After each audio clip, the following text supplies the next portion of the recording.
दोस्तों, आज हम लोग इस वीडियो के माध्यम से 3 फेज लोको में A9 हैंडल को जब रिलीज पोजीशन पर लेकर जाते हैं, जिसे LPO या BP ओवरचार्ज साइकिल भी कहते हैं, उस समय लोको पायलट को क्या सावधानी बरतनी है, इसके बारे में चर्चा करेंगे।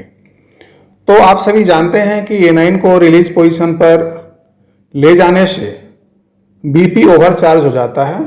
नॉर ब्रेक में या 5.5 kg और E70 अर्थात FTIL में यह 5.4 kg तक ओवरचार्ज होता है।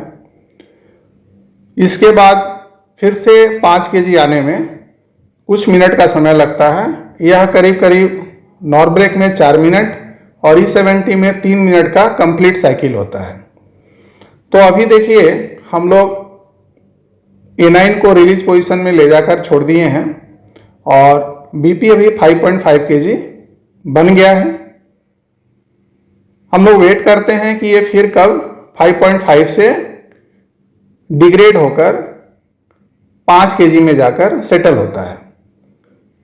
तो इसी बीच यदि मान लीजिए LPO साइकिल के अंदर लोको पायलट कभी A9 को सर्विस पोजीशन में ले जाता है, जैसे देखिए अभी BP 5.5 kg और BC गेज रिलीज है और LPO साइकिल में BP अब सेटलमेंट की ओर जा रहा है, मतलब 5 kg ये सेटल होना चाह रहा है, 5.5 से रिड्यूस होने जा रहा है, अर्थात ये LPO साइकिल अभी तक कंप्लीट नहीं हुआ है।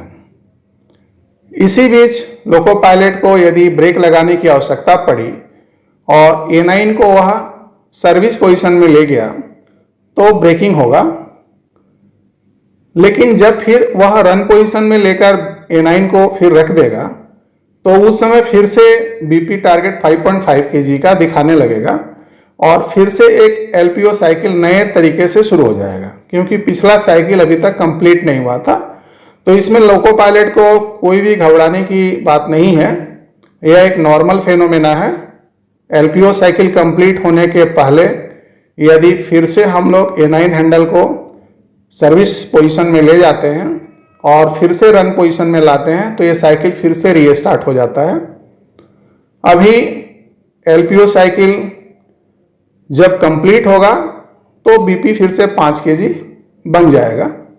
अभी दूसरा ध्यान देने वाली बात क्या है कि यदि मान लीजिए कि लोको पायलट गलती से इसे रन पोजीशन में A9 को न रखकर यदि मिनिमम रिडक्शन में रख दे तो क्या होगा। तो इस केस में देखिए BC गेज अभी 0.4-0.5 kg के आसपास अप्लाइड कंडीशन में दिखाई पड़ रहा है और BP गेज 5.1 kg शो कर रहा है और ओके टू रन भी दिखा रहा है AVV मोड, और यहाँ भी BP टारगेट 5.1 पे है, लेकिन A9 हैंडल हमारा अभी मिनिमम रिडक्शन पोजीशन में है। तो लोको पायलट यहाँ गलती कर सकता है। इस समय वह गाड़ी चलाएगा तो हो सकता है कि उसको व्हील स्किड या और अन्य परेशानियों का सामना करना पड़ सकता है। तो गाड़ी चलाने के पहले एक बार आप A9 हैंडल को रन पोजीशन पे होना अवश्य सुनिश्चित कीजिए। साथ ही BC गेज भी देख लीजिए कि रिलीज है कि नहीं। यदि नहीं है तो A9 को आप एक बार फिर से देख लीजिए कि A9 हमारा किस पोजीशन में है, कहीं मिनिमम रिडक्शन पोजीशन में तो नहीं है, क्योंकि रन और मिनिमम रिडक्शन के बीच देखिए बहुत ही कम गैप है और यह गलती लोगों से हो सकती है। अभी देखिए मिनिमम रिडक्शन और रन, ये बहुत ही कम इसमें डिस्टेंस है और चूंकि LPO साइकिल कंप्लीट नहीं हुआ था तो मिनिमम रिडक्शन में रखने से भी BP अभी 5.1 kg से चार्ज है, लेकिन लोको ब्रेक लगा हुआ है और ट्रेन में ब्रेक एप्लीकेशन अवश्य इसमें हुआ है।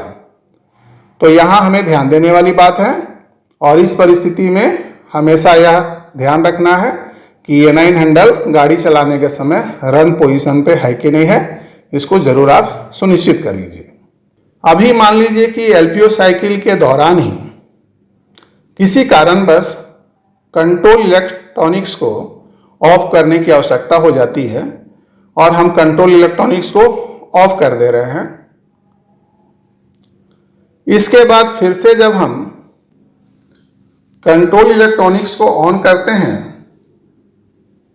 अभी देखिए कंट्रोल इलेक्ट्रॉनिक्स ऑन हो रहा है और फिर जिस प्रकार हम लोग बीपी चार्ज करने के लिए A9 हैंडल को FS पोजीशन में ले जाते हैं और फिर मैसेज के अनुसार फिर जब हम A9 हैंडल को रन पोजीशन पे ले जाते हैं, इस समय बीपी चार्ज हो जाता है और उसके बाद जो पेनाल्टी ब्रेक लगा था वह भी धीरे धीरे रिलीज हो जाता है। लेकिन लोको ब्रेक 1 kg से रिलीज नहीं हो पा रहा है, BC गेज 1 kg पर ही दिखा रहा है। ऐसी परिस्थिति जब भी उत्पन्न हो कि बीपी हमारा 5 kg से चार्ज हो चुका है और BC गेज में करीब करीब 1 kg प्रेशर दिखा रहा है, तो आप सिंपली A9 को रिलीज पोजीशन पे ले आकर 3 से 5 सेकंड तक रखिए और फिर उसके बाद छोड़ दीजिए। LPO साइकिल शुरू हो जाएगा और BC गेज हमारा रिलीज हो जाएगा। इसके बाद हम लोग सामान्य रूप से कार्य कर सकते हैं। धन्यवाद।